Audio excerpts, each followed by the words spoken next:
So, closely related to manipulation and gaslighting, and closely related to a tendency of getting out of one fundamentalist religion and into another high demand, high control religion.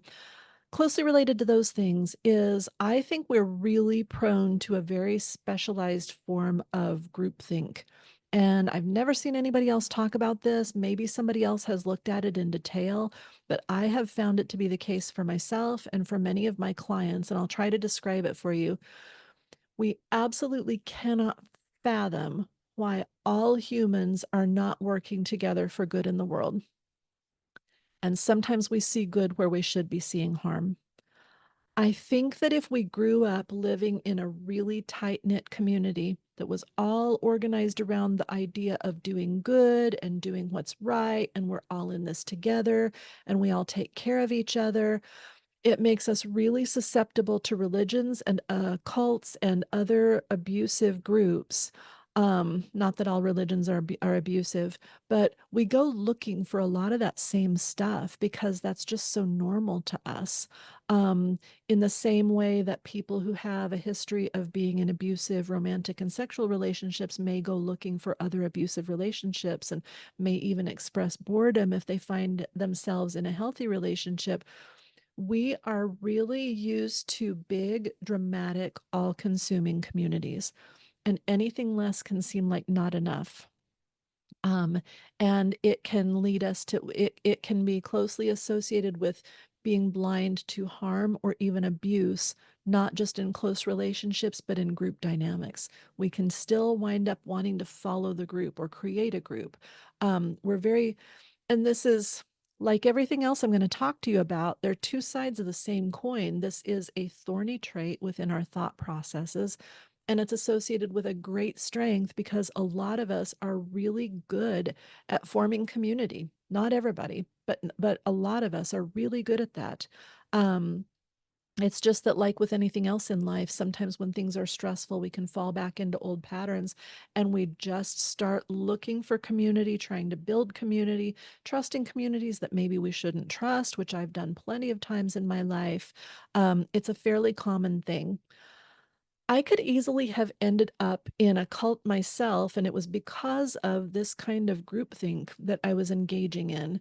Um, so I moved when I was barely 18 years old from where I grew up in Colorado and New Mexico, moved by myself to the San Francisco Bay Area.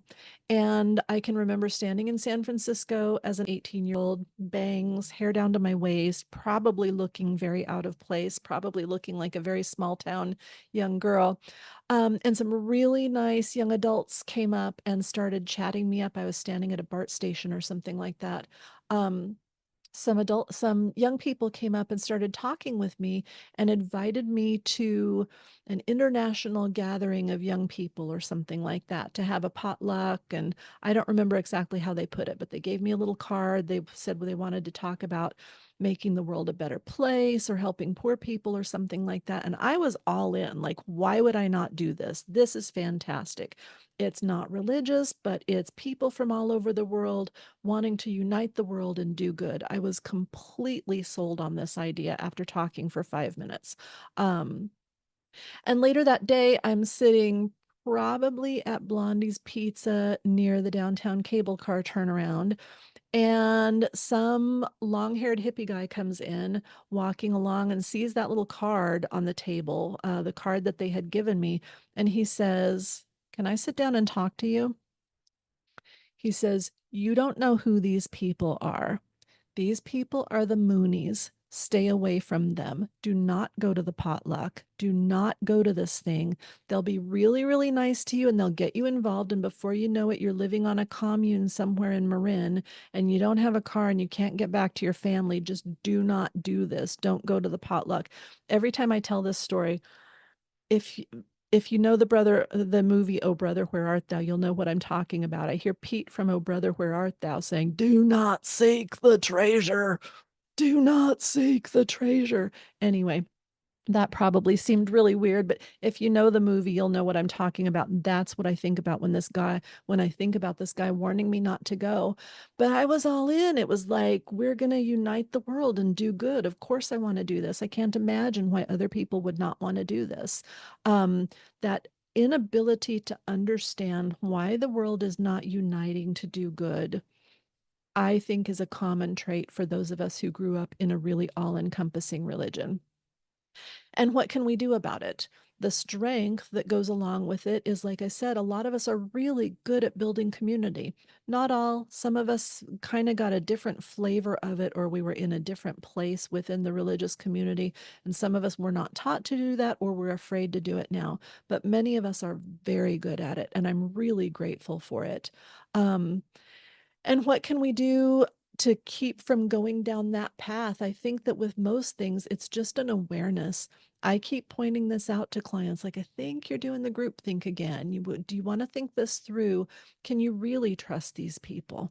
And even if you can mostly trust these people, maybe just leave a little room in your thoughts for the idea that maybe they're not always going to be trustworthy in every situation. Um, we can work on learning to notice and not ignore our gut instincts. And that is a thread that's woven through all of the recovery from religious trauma. Learning to recognize our gut instincts and trust our gut instincts instead of ignoring them. It's so, so important. Um, this groupthink is not all a bad thing. It's a gift in some ways, but we just need to learn to look at it a lot more realistically and holistically, and leave room for the fact that that just buying into it wholeheartedly is not going to be healthy. Up next, I'm going to talk about how it can be very difficult for us to set and maintain healthy boundaries.